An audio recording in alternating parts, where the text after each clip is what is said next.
Hey everybody, it's been a while since I posted last. I just posted a video today introducing the Wyze cam install that I did in the fish room, and even though I shot that like 3 weeks ago, and I wanted to do a follow-up on the Wyze cam because I actually have a pretty good story to share about it. As you can see, lots of new stuff in the tank. Tank's looking a lot fuller. We are shooting on a new camera today. Not sure how I like it given the wide angle, but we get a lot less of that LED flicker that we had in the camera, or on the camera on my phone. Yeah, we'll see. It's a battle trying to get that fixed. It has to do with the frequency of, or the current of the electricity that we use here in the US, as well as the frame rate of a lot of these cameras. So I don't have a lot of good video editing software. I've been trying to play with it. I gotta say, video editing is a very slow process with me. I don't know that I'm gonna continue doing any video editing. I might just shoot the videos start to finish and then post them like I kind of have been doing. Because that's about all I have the patience for. So, first off, I did end up getting the regular Wyze cam up here, and that looks down on the tank, and now I can show people a live feed of the tank versus just showing them a bunch of lousy pictures. It's cool. I spend a lot of time away from this tank. I really only get like maybe 1 day a week with it, and that kind of allows me to watch it when I get bored or something.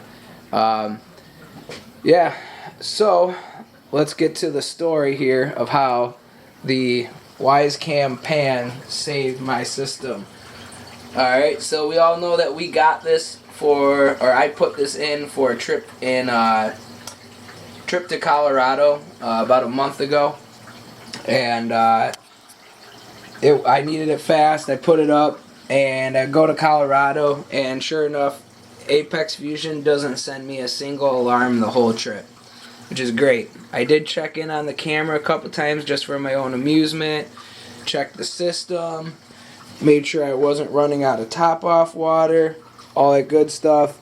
Got back from the trip, everything was fine. About 2 weeks after that trip, I'm at work. I'm about 2 days away from defending my master's thesis.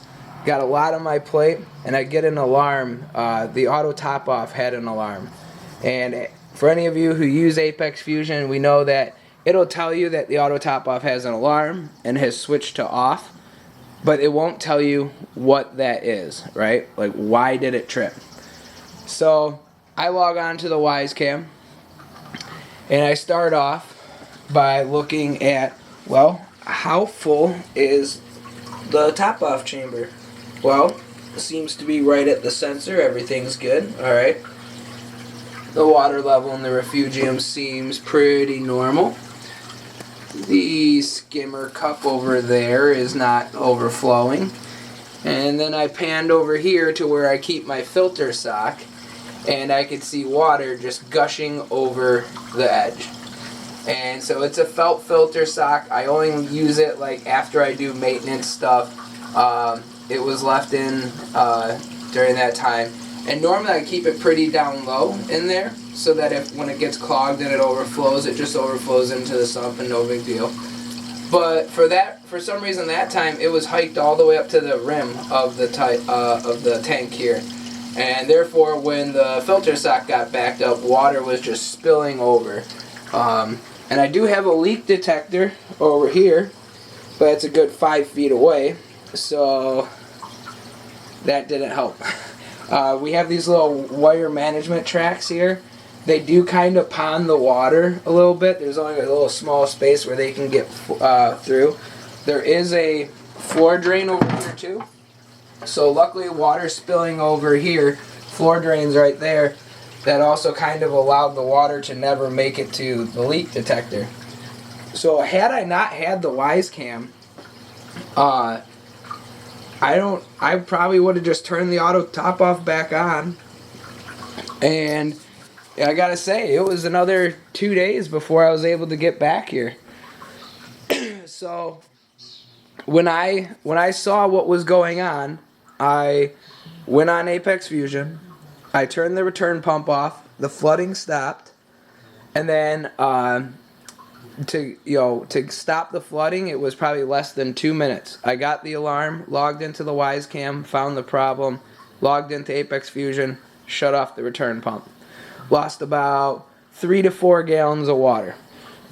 Not bad, given that we have 2 floor drains. Basically it was minimal cleanup. It was get a rag, wipe the floor off, we're good. But I want to point out my $700 Apex and my $150 auto top-off setup they told me there was a problem, didn't tell me what the problem was. For all I knew, the auto top-off was just not keeping up with the evaporation now that we're moving into summer here. It was a $35 Wyze cam that stopped my sump from running dry and my $350 return pump from burning up. So gotta give some praise to the $35 Wyze cam today. So once I had that return pump shut off, I called my father because I was about an hour away, and given the situation at work, there was no way I was leaving. So I called my father, and he was about 20-30 minutes away. However, he wasn't going to be able to get here for about an hour and a half. So I said, that's fine. Give me a call when you get there. I'll explain to you what needs to be done. Now, both of us have been in the hobby for 10 years. This is by far the most complex system either of us have ever had. But he gives me a call about an hour and a half later. I explained to him that the filter sock needs to be removed and thrown in the washing machine, and that we can start turning the pump on at a low speed, and we need to start adding some water. And given that I didn't have any salt water mixed up, I was like, don't worry about it. We've only lost like 4 gallons. This system is like 350 gallons. I was like, just replace it with fresh water. I'll correct the salinity when I get back there. So that's what he did. He added a couple buckets of fresh water slowly to the sump, and then we got that water back up to the level it needed to be at. And honestly, the salinity barely changed at all. I never did come back and correct the salinity. There was no real correction needed. I just figured I would. I did a water change today, and this is the first time that the salinity's been adjusted in the tank since then. And everything's happy and healthy. So, yeah, it was great to have that. The other thing is when he was here, I could see him on the Wyze cam, and I could kind of tell him, oh, it's to your left or to your right, and all that good stuff. So, yeah, that Wyze cam probably saved me a good chunk of money, and it was nice to have that here. They're doing great. I know in my last video I talked about how they had issues connecting. This one here had no problem connecting. It's outside of the fish room, which kind of probably reinforces my theory that the reason why the Wyze cam pan had so much trouble connecting to the router, which is right over here on the other side of the wall. There's the router. There's the Wyze cam. It's probably because we're in a 50 square foot room that has about 400 gallons of water in it at any given time. Also has several other Wi-Fi devices like the Alexa, the Apex Fusion. My lights are Wi-Fi. So there's probably a lot going on here with the as far as the Wi-Fi connection. I do have this extender in here. Works great for the Wyze cams. So they're doing good. I like them. And you know what? Since we're on the topic of doing a Wyze cam video, and I don't know how long it's going to be until I shoot another Wyze cam video, let's show you how the connection is on these things. So let me just pull out my phone here. Alright. and we're gonna go to the Wyze app. You're gonna have to bear with me. I'm shooting this through the tiny little screen on my camera. Alright, so there's the Wyze cam. There's the app. This is the fish room camera, and it takes a second to load. We can turn it sideways, make it full screen, and as you can see, it's pretty real time. As I move the camera up, camera down, so that's pretty cool. It's definitely 1080.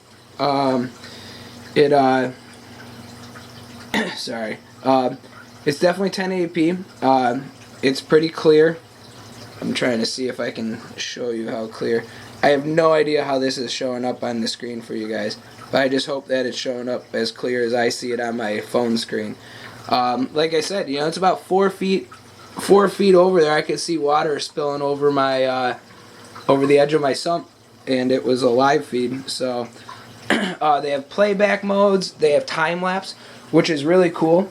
I think I'm gonna end the video today with a time lapse I shot when I got a lot of these corals. I went to this guy's office, and he just gave me a ton of coral. So I shot a live stream of me acclimating it all. So I'm going to add that into the end of this video, so you guys can kind of see some of the cool tricks you can do with this Wyze cam. But other than that, just really happy that problem stayed very minimal. And yeah, I look forward to sharing more stories of the Wyze cam with you guys in the future. If you guys like what you see here, hit subscribe. I'm always trying to try out new things, as well as tell the story of this tank. So hit subscribe if you want. Otherwise, I'll catch you guys later. Thanks for watching.